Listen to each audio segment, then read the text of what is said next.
ناظرین گرامی، نعمان بن ثابت ابن زوتی، جنہیں اسلامی تاریخ میں امام ابو حنیفہ اور امام اعظم کے نام سے جانا جاتا ہے، ایک فارسی تاجر کے بیٹے تھے۔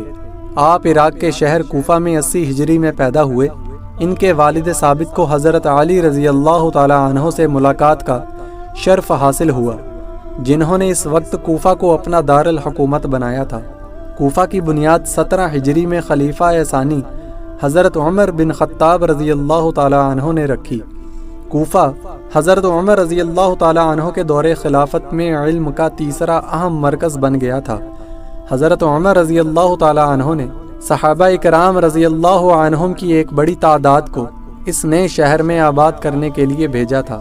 ان میں حضرت عبداللہ بن مسعود رضی اللہ تعالی عنہ، سعد بن ابی وقاص رضی اللہ تعالی عنہ، عمار رضی اللہ تعالی عنہ، حذیفہ رضی اللہ تعالی عنہ اور ابو موسیٰ رضی اللہ تعالی عنہ وغیرہ شامل تھے۔ کوفہ میں 1050 صحابہ کی موجودگی کا ریکارڈ بتایا جاتا ہے، جن میں سے 24 بدر میں شریک تھے۔ 20 سال کی عمر میں امام ابو حنیفہ نے اپنے اسلامی علم کو آگے بڑھانے کے لیے اپنی توجہ مرکوز کی۔ ان کے پہلے اور اہم ترین اساتذہ میں امام حماد تھے، جن کا سلسلہ نسب حضرت عبداللہ بن مسعود رضی اللہ تعالی عنہ سے جا ملتا ہے۔ امام ابو حنیفہ بھی تابعی ہیں، جس نے کم از کم ایک صحابی کو دیکھا اور اس سے استفادہ کیا۔ امام ابو حنیفہ نے تقریباً 4000 شیخوں سے استفادہ کیا۔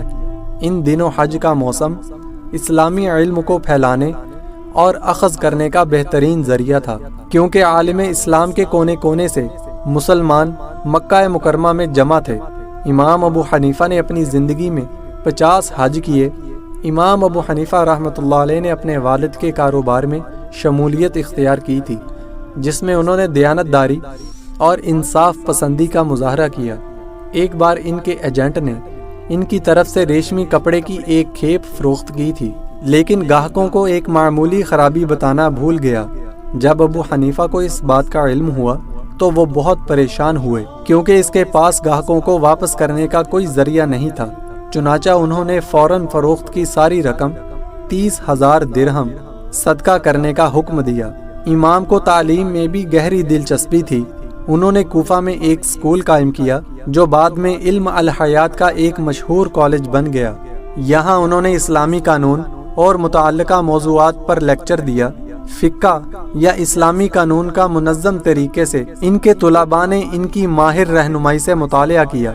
ان کے عقیدت مند اور انتہائی ذہین طلباء کی ایک بڑی تعداد نے 30 سال تک ان کے ماتحت کام کیا، اور ان طلباء کی محنت نے ہمیں حنفی مکتبہ فکر دیا۔ امام ابو حنیفہ رحمۃ اللہ علیہ پہلے امام تھے جنہوں نے قرآن و سنت کی بنیاد پر مذہبی سوالات پر غور کرنے میں دلیل کے استعمال کی وکالت کی۔ وہ اسلامی قانون کے تمام مضامین کو منظم طریقے سے ترتیب دینے والے پہلے امام بھی تھے۔ ان کی سب سے اہم تصنیف کتاب العصر ہے، جسے ان کے شاگردوں امام ابو یوسف اور امام محمد نے مرتب کیا تھا۔ 164 ہجری 763 عیسوی میں المنصور بغداد میں مسلم سلطنت کے بنو عباس خلیفہ، جس کا دارالحکومت بغداد تھا، نے امام صاحب کو ریاست کے چیف یعنی قاضی کے عہدے کی پیشکش کی، لیکن امام نے اس عہدے کو قبول کرنے سے انکار کر دیا اور منتخب کیا خود مختار رہنے کے لیے۔ المنصور کو اپنے جواب میں امام نے یہ کہہ کر معذرت کر لی کہ وہ اپنے آپ کو اس عہدے کے لیے موزوں نہیں سمجھتے تھے۔ المنصور، جو عہدہ پیش کرنے کے لیے اپنے خیالات اور وجوہات رکھتے تھے، اپنا غصہ کھو بیٹھے اور امام پر جھوٹ بولنے کا الزام لگایا۔ امام نے فرمایا، اگر میں جھوٹ بول رہا ہوں تو میرا قول 2 گنا درست ہے۔ تم جھوٹے کو چیف یعنی قاضی کے اعلیٰ عہدے پر کیسے تعینات کر سکتے ہو؟ اس جواب سے مشتعل ہو کر المنصور نے امام پر توہین کا الزام لگایا، انہیں گرفتار کر کے جیل میں بند کر دیا۔ جیل میں بھی امام ان لوگوں کو تعلیم دیتے رہے جنہیں ان کے پاس آنے کی اجازت تھی۔ یہیں قید میں تھے کہ 150 ہجری میں امام کو زہر کی خوراک پلائی گئی۔ یہ جان کر کے انجام قریب ہے۔ امام نے نماز میں سجدہ کیا اور اسی حالت میں ماہ رجب 150 ہجری میں وفات پائی۔ ان کی موت کی خبر جلد ہی پورے بغداد میں پھیل گئی۔ اسلامی قانون کے سب سے بڑے امام کو آخری خراج عقیدت پیش کرنے کے لیے پورا قصبہ نکل آیا۔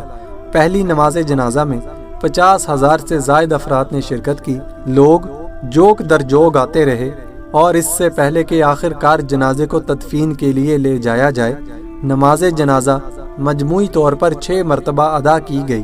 کئی دنوں تک لوگ بڑی تعداد میں قبر کے اطراف میں تعزیت کے لیے آئے۔ 4 اماموں میں سے ابو حنیفہ کے پیروکاروں کی تعداد آج بھی دنیا کے تمام حصوں میں سب سے زیادہ ہے۔